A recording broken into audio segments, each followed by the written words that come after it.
بینەرانی بەڕێز سڵاوتان لەبێت. کاک فرسەت ئەمەوێت هەمان ئەو پرسیاری پێشتر وەڵام بدەیتەوە. بەردەوام ژمارەیەک لە سیاسەتمەداری ناو دەسەڵات یان گوتادە ڕسمی دەسەڵات ئەو وێنەیە دروست دەکەن کە کوردستان میسر و توریستنیە لە کاتێکە هەمان ئەو دابەشبوونەی لە میسرا هەیە، لە تونسا هەیە، لە کوردستانیشە لە بینی خەڵک و دەسەڵاتە هەیە. ژمارێکی زۆر گەندەڵی و کێشەی سیاسی و ئابووری جۆراوجۆر کەڵەکە بووە بۆ ئەو مافە بە میدیایکی وەکو جەزیرە و وەکو میدیای تری دنیای عەرەبیەی لەبەرەی شەڕشا بێ، بەڵام ئەم مافە بە میدیای ئەهلی کوردستان نادی و پێت وایە کە ئەو میدیای ئۆپۆزیسیۆنە. طبعاً پێم وایە ئەم بۆشاییە هەیە، بەڵێ زۆر ڕاستە. ئەم دابڕانی لە نێوان دەسەڵات و خەڵک بەگشتی هەیە، زۆر ڕاستە. ئەگەر هەر کەسێک لێرە لەسەر هەر مێزێکی تری عەلامی بێوێ تەبریر و پاساو بۆ گەندەڵیەکانی دەسەڵات و ئەو خەڵکەی کە ماڵ و مڵکی خەڵک بە هەدەر دەدات و نەعەدالەتی دروست دەکات، پێم وایە غەڵەت لە خیتابی سیاسی هەردوو حزبی پارتیێشتیش گەیشتێ، لەبەرەوەی من لە سەرۆکی هەرێمی کوردستان بۆ پارتی دڵسۆزتر نیم تاوەکو بێم پاساو بۆ هەموو ئەو خۆی باسی کردووە کە ئەم وڵاتە پڕیەتی لە نەعەدالەتی، پڕیەتی لە خەڵکی فاسد کە مڵک و ماڵی خەڵک بە هەدەردا. هەتا ئێرە هەمومان متفقین، بەڵام لەوانەیە شێوازی جیاوازیەکانمان لەسەر ئەوە بێ ئایا بەڕاستی هەرێمی کوردستان ببوورە توانی هەموو ئەم قسانە کە کراوە قسەیەکە بۆ هێورکردنەوەی بارودۆخەکان نەکدان پێدانانێکی ڕاستەقی نەبێ بەبوونی گەندەڵی و فەسادی سیاسی لە کوردستانن لە کاتێکە ئەما وا بکە چاکسازی بۆ دوای خۆیان بێنە، کردار بە دوای خۆیان بێنە بۆ گۆڕان لە کوردستانە. لە ماوەی چەند ساڵی ڕابردووە هەموو ئەم اعترافاتان پێم وایە ئێستا ئەم قۆناغی ئێستا چەند ساڵی ڕابردوو نییە. ئەمە تاریخێکی نوێ، مێژوویەکی نوێ لە مێژووی سیاسی هەرێمی کوردستان، لە تێگەیشتن و پێگەیشتنی جەماوەری و خەڵکی کوردستان. بۆیە ئەو هەنگاوانەی کە لە ماوەی بەتایبەتی لە هەفتەی ڕابردوو دوو هەفتەی ڕابردوو بینیمان ئیرادەیەکی جددیتر هاتۆتە ئاراوە، پێم وایە گۆڕانی جددیش دەبینین لە ماوەی داهاتوو. بەڵام بە دیوەکەی تریش ئایا بەڕاستی ئێرە ئەو وڵاتانی باکووری ئەفریقا، ئەو وڵاتانی عەرەبیە کە بتوانین بە زەبری هێز و چەک دەنجی خەڵک بکرێت؟ ئەگەر وابواە ئێرە بەڕاستی ئاستی ناڕزاییەکان و ئاستی بێزاری خەڵک لەم دەسەڵاتە گەیشت بواە ئاستی سووریا و مسر و تونس، دەبواە خەڵک بە چەند ئاسایش و پۆلیسێک کۆنتترۆل نەکرابان. لەبەر ئەوەی وەکو لە بەرنامەیەکی تری تەلەڤیزیۆنیش باسم کرد، سووریا بەم هەموو هێزە زەبەلاحە سیخوڕی و ئیستیخباراتی و ئەمنی و پۆلیسیەی نەیتوانی بۆ یەک ڕۆژیش خۆپیشاندان ڕابگرێت کە بە هەزاران سیخوڕی هێنایە سەرجادە. لەبەرچی لەبەرەوەی جیاوازیەکی گەورە هەیە. خەڵکی کوردستان ئەم دەسەڵاتە بەهی خۆی دەزانێ، ئەم دەسەڵاتە پێی وایە دەبێت چاکسازی تێبگرێت. لەبەر ئەوەی ئەگەر لە کەسێکی سادەی ئەم وڵاتە پرسی دەڵێ دەستکاریکردنی ئەم بارودۆخە بەمانای بەرەو ئاراستەبردنێکی زۆر نادیاری ڕەوشی هەرێمی کوردستان. بۆیە من پێم وایە ئەم لێکچواندنە کە بە تەواوی وەکو ئەم وڵاتانەیە دووبەرە دروست بووە ئەمەیان هەڵەیە، بەڵام ئەوەی تریشیان هەڵەیە کە بڵێ کوردستان بەهە شتێکە، ئێمە لە هیچ شتێک لە ئەوان ناچین، ئێمە هەموو شتێکمان لەوان جیاوازە نەخێر، ئێمە لە زۆر شت بە ئەوان دەچین، بەڵام لە زۆر شتیش لەوان جیاوازین، بەڵام مانەوە نییە کە لەوێ هەمان ئەم ڕێتم و ئەم سیستەمەی کە لەوێ کراوە ئێمەش بێنین کۆپی بکەین. بەڵام ببوورە پرسیارەکە ئەمەیە بۆ گوتاری دەسەڵات چه سیاسی چی ئەعلامی بەردەوام میدیای ئەهلی وا پۆڵێنەکە کە میدیایەکی ئۆپۆزیسیۆن و لە پشت ئەو مؤامرە سیاسیانەوەی کە ئۆپۆزیسیۆنێکە بە شێوەیەکی تر دەنگدانەوە ئەوەیە و وا خۆی وێناگە کە لە بەرەی خەڵکایە، کە لە بەرەی گەلا لە کاتێکە ئەو بەرەی گەل نییە بەڵکو ناڕەزایەتێکە، ئەوە شۆڕش نییە بەڵکو کۆمەڵێک خۆپیشاندانە.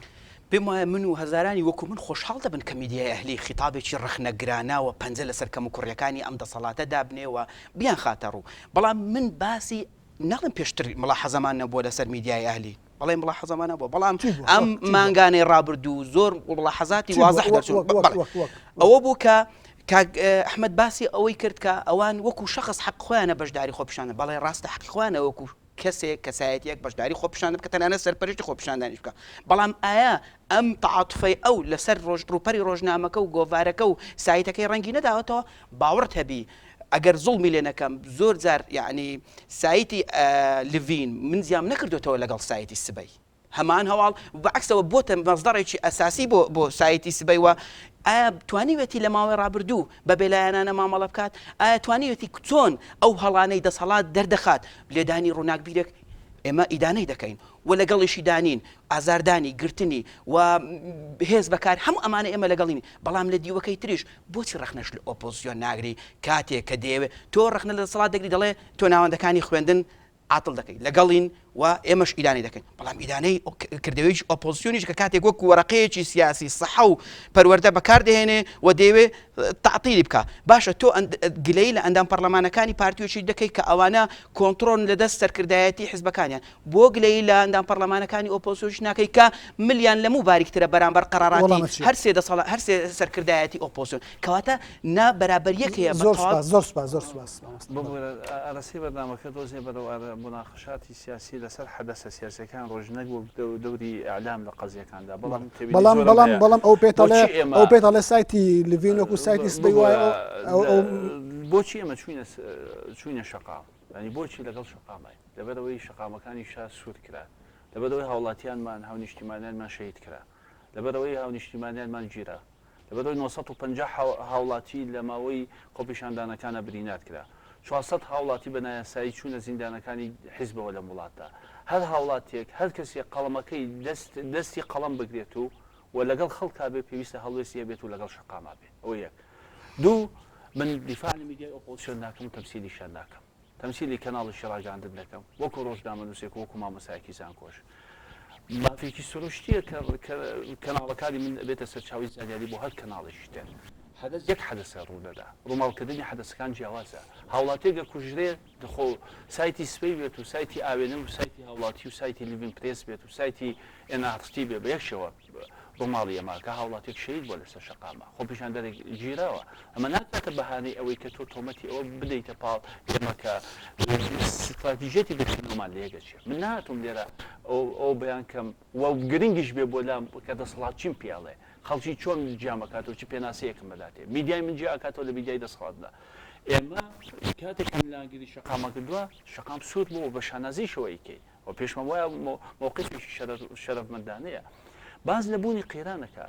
مامۆستای بەڕێز لە دوای هەفتەی شوبات سەرۆکی هەرێمی کوردستان هاتەوە کوردستان لە فڕۆکەخانەی نێودەوڵەتی هەولێر پەیامی شارەسی خەڵکی کوردستان کرد وتی دوای 3 مانگ بۆ 4 مانگی تر کە هەرچەندە ببوورە مەزەندەکردنێکی گۆترەکاری بوو دوای 3 مانگ تا 4 مانگ لە نەورۆز پێشتری شاربەتی سێ مانگ تا 4 مانگە لە نەورۆز ببوورە گرنگ نیە لە نەورۆزیش بێت لە نەورۆزی شۆ بۆ حساب بەڵام لە هەفتەی شوباتەوە تاکو 5/5/2011 کە 2 مانگ و 18 ڕۆژە کارواتە لەو ماوە زەمەنی کە تەحلیلی کردو 12 ڕۆژی ماوە پێم بڵێ ئەم ئیسلاحەتە سیاسیانی کە کراوە بۆی خۆپیشاندانەکان خۆپیشاندەران بە شێوەیەکی هێنانە بچنەوە ماڵەوە چی کراوە کاکەژیان ئێمە باز لەوە ئەکەین هەمومان وەکو سەرۆکی هەرێم سەرۆکی حکومە سەرۆکی پەرلەمان ئەندامانی مەکتەبی حیزبەکان مەکتەبی سیاسی حیزبەکان ئەڵێن کێشەی هێو چاکی یەکەی بەڵام ئەوەیە زمانیش تێدەپەڕێت و ڕۆژ لە دوای ڕۆژیش هیچ شتێکمان لە زمینی واقع نەبینی لە 21 سێوە دوای پەیامی نیشتیمانی و نەتەوایەتێکی سەرۆکی هەرێم و حسابی کە تاکو ئێستا لەو بەڵێنانی کە دایت و لەو قەراراتانی کە دایت چەندیان جێبەجێکرا بڕیار بۆ ئەوانەی کە تەقا لە خۆپیشاندەران کردووە و ئەوانەی کە بەبێ مۆڵەت خۆپیشاندانیان کردووە دەستگیر بکرێت ئەوانەی بەبێ مۆڵەت بە حساب کە ئێمە سەرنجمان هەیە لەسەر یاسای خۆپیشاندانەکان هەموو خەڵکیێک بە جنابی شتوانەکەم یاسانە ملاحەزاتی لەسەرەوە کە پێویستە دەستکاری بکرێتەوە ئەوانەی کە بە اعتیباری دەسەڵات بەبێ مۆڵەت خۆپیشاندانیان کە چوونە زیندانەوانێ ئەوانەی ڕووداگیر بوون و لە سەرای ئازادی لە شوێنەکانی تر قساگرت فەلاقە کرانە زیندانەوانێ سەرپەرشتیاری خۆپیشاندانەکان لە ماڵەکانی خۆیان ناخوێ باش باش زۆر سپاس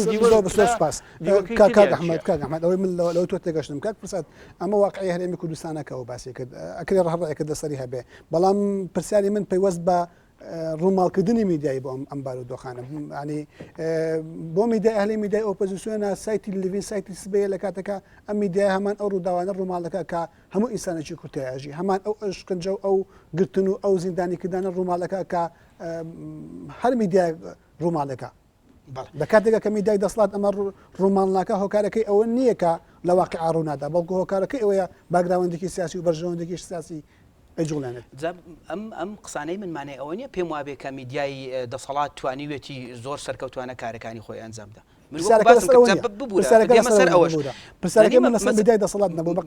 میدیای ئەهلی بە تەسەوەڕی من لە ماوەی ڕابردوو حەقی خۆیانە ڕووماڵی ڕووداوەکان بکەن و حەقی خۆیانە مووقیفیان هەبێ بەڵام حەقی خۆیان نییە بڵێن ئەمە ئەنفالینەوەمە کە زۆر بەوازەحی یەکێک لەو گۆڤارانەی بە لە دوا ژمارەشی باسی کردووە مەسەلەی گۆڤاری لڤینە ناکرێت تۆ هەمیشە لە سایتەکەی خۆت لە ڕۆژنامەکەی خۆت لە مقابلاتی خۆت تاکید لەو بکەیت کە ئەمە دەسەڵاتێکی بەحسە ئەمە خۆی لە خۆیدا هاندانی تووتێژیە چونکە بۆ تو بە پێوەرێک ئەمە دەکەی ئایا بەفعلی بۆ بوورەکە بەس کاک ئەحمەدجان ئایا ئەمە بەڕاستی ئەبێتە هۆی ئەوەی کە مزداقیت بۆ تۆ وەکو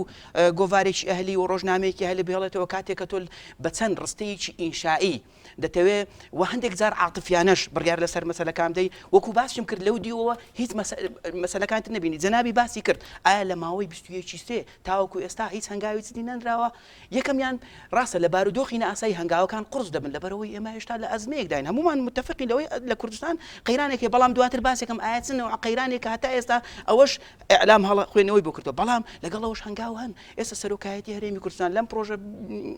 لەم پرۆژەی کە دەری کردووە ئەم هەنگاوانی حکومەت شەوانە کۆبوونەوەکانی ئەنجومانی وەزیران دەبینین کۆمەڵێک بڕیار دەدەن کە پەیوەندی بە ژیان و بژێوی خەڵکەوەیە سەرۆکی هەرێمی کوردستان چەند بڕیارێک کە پەیوەندی بەوە بەرهێنانەوە پەیوەندی بە مساتەحەوە هەیە پەیوەندی بە پاسەوانی بەرپرسەکانەوە پەیوەندی بە تەسکی حزبیەوە هەیە قانونی نەزاهە دەرکراوە موعید بۆ قانونی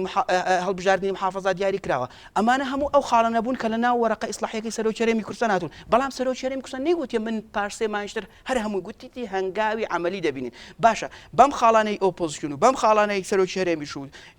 میدیا و خەڵک و هەمووی تێکەڵاوکەین ئەگەر بێت و لەکتر نزیک ببینەوە ئەم تەشەنوزاتە کە بەشێکی میدیای ئەهلی لەی بەرپرسیارە ئەم تەشەنوزاتە کە دروست بووەوە بۆتە هۆی هەراسانکردنی خەڵک بە تەسەوڕی من جەوێکی لەبارتر بۆ جێبەجێکردنی وەرەقە ئیسلاحیەکەی جەنابی سەرۆک هەمووانەش من نامەوێت بچمە ناو جوزئیات و ئەو هەڵە کوشندانەی کە میدیای دەسەڵات لە هەرێمی کوردستانە تێکەوتووە ئەگەر بەو قیاساتە جوزئیانە و لەسەر هێنانەوەی نمونە بوەستین بە بۆچوونی من وەکو ڕۆژنامە نووسێک لە کاتی کردنەوەی کەناڵە ئاسمانیەکان تا ئەو کاتەی دایەخەن بەشی هەرە زۆری هەواڵەکانیان تەشهیر و چاواشەکاری و پەلامەدانی خەڵکە و جگە لەوەی کە لە میدیای نووسراویان لێوان لێوە لە دەربڕین و تەعابیری نابازاڕی کە من هەر بۆ وەک بەڵگە کۆمەڵی لەوانم لەبەردەستایە بەڵام لەسەر ئەو جملەیە کە باز لەوە کرا ئێوە لە گۆڤاری لیڤینە باستان لەوە کردووە کە حەدەسەکانی 19 نیسان شبە ئەنفالێ بووە ئێمە نەماوتووە من ئەم راپۆرتە کێسا خۆشبەختانە لەبەردەستمایە و هەموو بینەرێک و خوێنەرێک دەتوانێت بیخوێنێتوانێ و بیشی دەست کام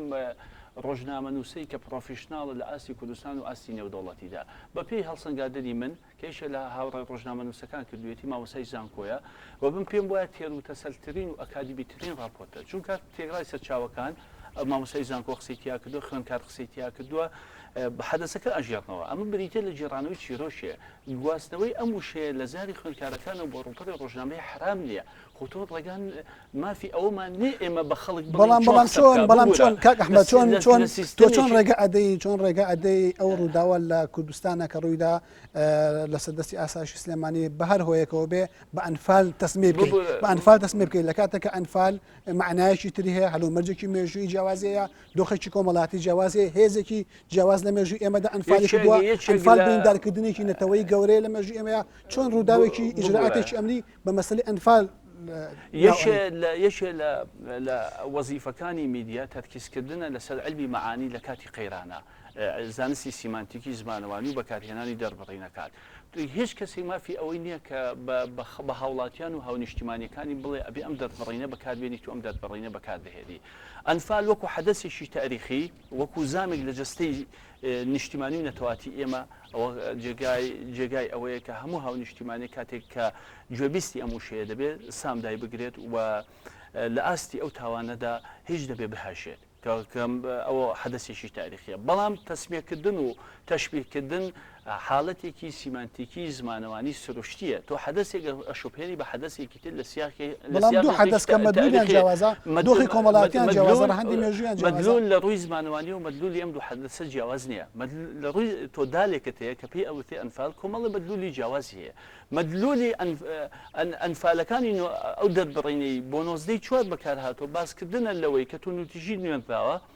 گواستناونەتەوە بۆ شوێنی چۆڵ ئەمە مەدلولەکانیەتی ئاسایش دەورەی داون تۆن وتی ژیان هەبووە لیان دراوە کچان و کوڕانیان لێکتری جاکراوەتەوە فەلاقە کراون ئەم مەدلولە تۆن وتی ژیانە و ئاکا کە تەشبیهێک لەسەر ئەو حەدەسە دروست بێت وەکووتم من نامەوێت بچمە ناو جوزئیاتەوە بەڵام سەرلەبەری ئەمانە جێڕانەوەی چیرۆکێکە کە خوێندکاران خۆیان بە ناوی خۆیانەوە بە ناسنامەی خۆیانەوە ئیژێڕنەوە کە چیان بەرامبەر کراوە پیشاندانی وێنەکان و دیمەنەکانی ئەنفالکردن و ئەوانە خۆیان باز لەو حەدەسە ئاکەن بەڵام ئەگە ئێمە بچینە سەر ئەوەی کە من بمەوێ جوزئیات و حەدەسی کەناڵەکانی ڕاگەاندنی دەسەڵات بۆ شکاندرێ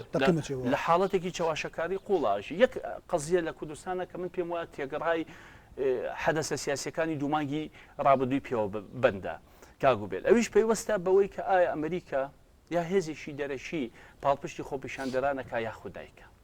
بم پێم وایە هەموو حەدەسەکە لێرەوە ئەگە پاڵپشتی بکە ئەمریکا کەواتە دەسەڵات بێدەنگە ئەگە نێکا کەواتە پەلامارەدا دروستکردنی هەواڵ لەسەر ئەمە یەکێکە لە حساستنی قەزیەکان کە لە کوردستانە بارودۆخەکە یەک لا ئاکاتەوە لە سایتی لیڤین پرێسە لە ڕۆژی 5/2011 بڵاو کراوەتەوە کە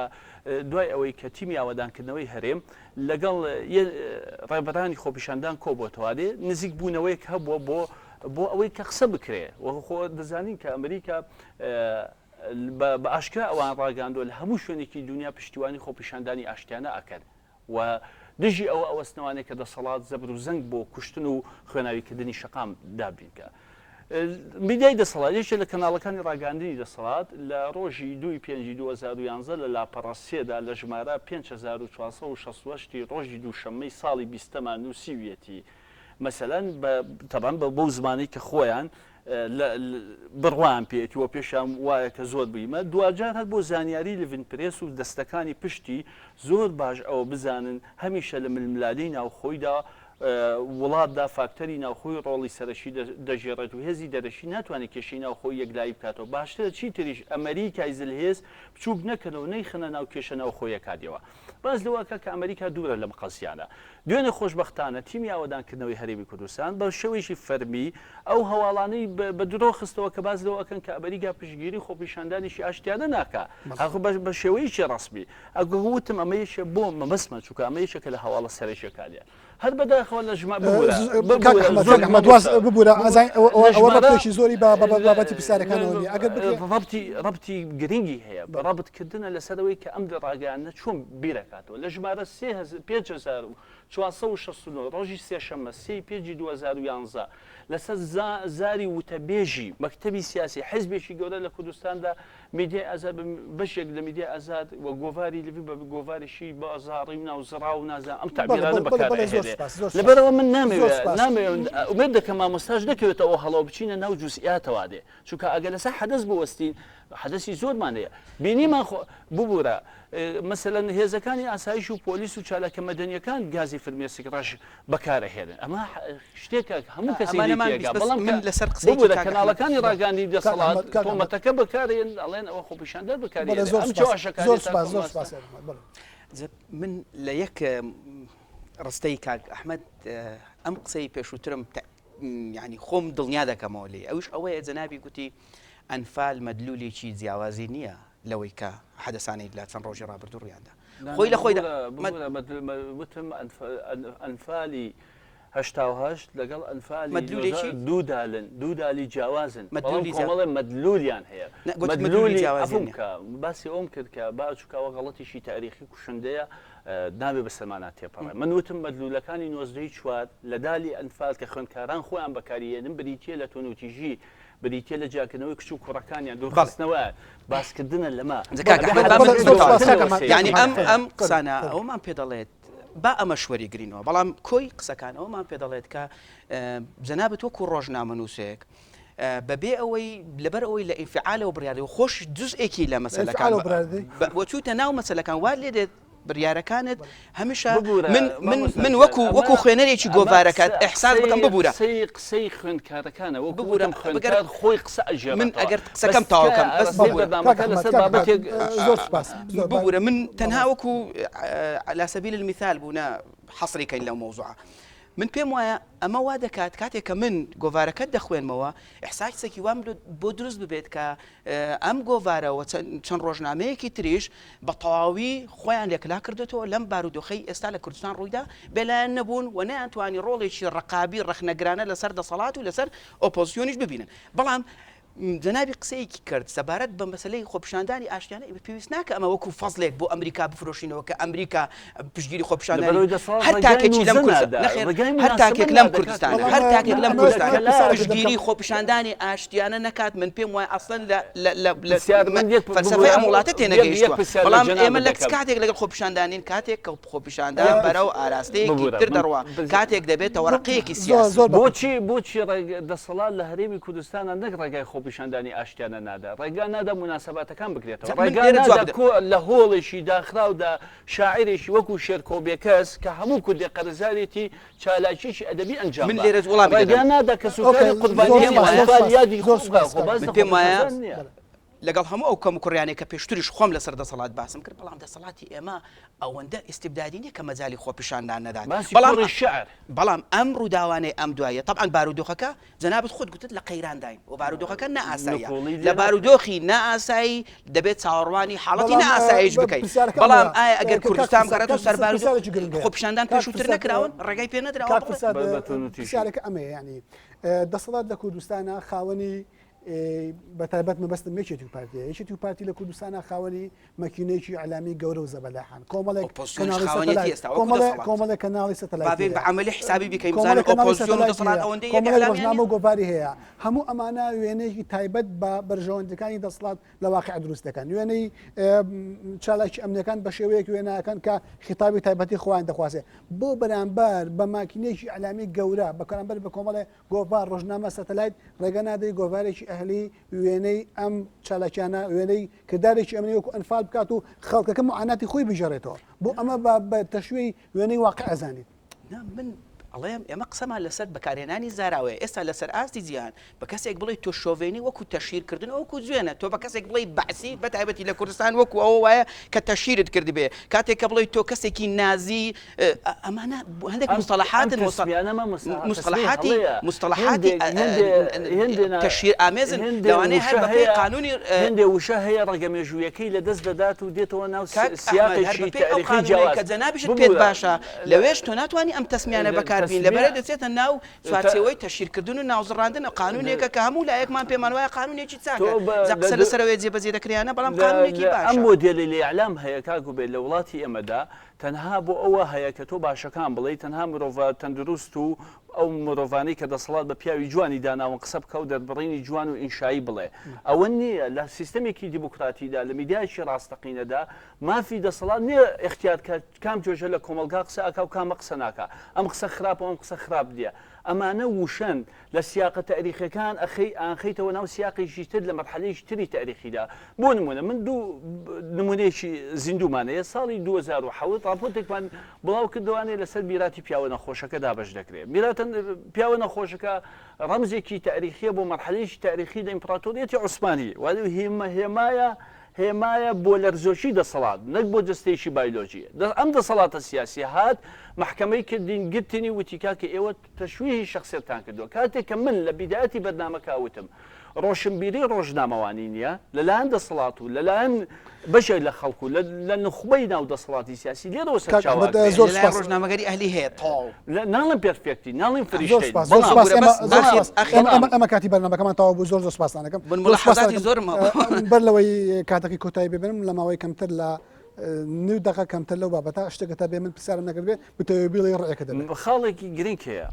لە هەر لە سەرەتاوە کە تۆ قسە لەسەر میدیای حیزبیەکەی لە 150 ئەم میدیایە میدیایشی ناڕاستە ئەزانی بۆچی لەبەرەوەی دیفاعتەن هەلا ئایدۆلۆژیایەکی دیاریکراو دەکات ئومێد دەکەم قۆناغێکی تەندروست لە سیستەمی سیاسی لە هەرێمی کوردستانە بێتە پێشەوە بە پێی یاسا مامەڵە لەگەڵ ئەم جۆرە میدیا بکرێت و سنوورێکی بۆ دابدرێ و بودجەکەی لێ بسێدێتەوە بە پێی ئەوەی کە دکتۆر بەرهەم لە سەرۆکی حکومەت لە ماوەی ڕابردوودا بڕیاریدا کە من حی ئەم میدیا ببڕێ 240 بلیۆن دلار ساڵانە لە گرفانی خەڵک ئەچێتە زۆر سپاس مامۆستا شتێکت نابێت بڵێ من پێم وایە نە میدیای ئەهلی و نە میدیای ئۆپۆزیسیۆن و نە میدیای دەسەڵاتیش بەدیقەت نەیانتوانیوە دیراسەی کرد بۆ ئەم بارودۆخی کە لێسا لە هەرێمی کوردستانەیە تعریفێکی دقیقی بۆ بکەن. بۆ نمونە من لە چەند کەسێکی ئەعلامی ئەهلی گوێبیستی ئەوە بووم کە ئەم پێشێلکاریانەی کە لە هەرێمی کوردستان بەرامبەر ڕۆژنامە نووسان کراوە بدەی بەنە محکەمەی لە هەی، بەڵام پێمان ناڵێن کامە محکەمە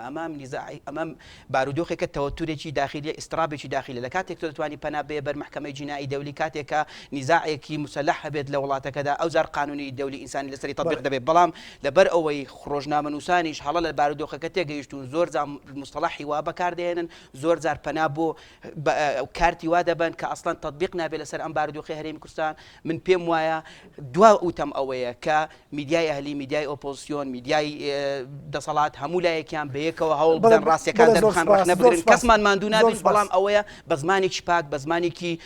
ڕۆژنامەگەری و ئەتیکی ڕۆژنامەگەری تێدا پێڕەوە. بەڵێ بینەرانی بەڕێز ئەوەی گوێتان لەبوو گفتوگۆکردن و سەبات بە ڕۆژی میدیای لە هەرێمی کوردستان بە میوانداری بەڕێز ئەحمەد میرەسەر نووسەری گۆڤاری لڤین و بەڕێز فرسەت سۆفی مامۆستای زانکۆ جەرەکتر بەخێراتتان دەکەم. بەخێر بێن.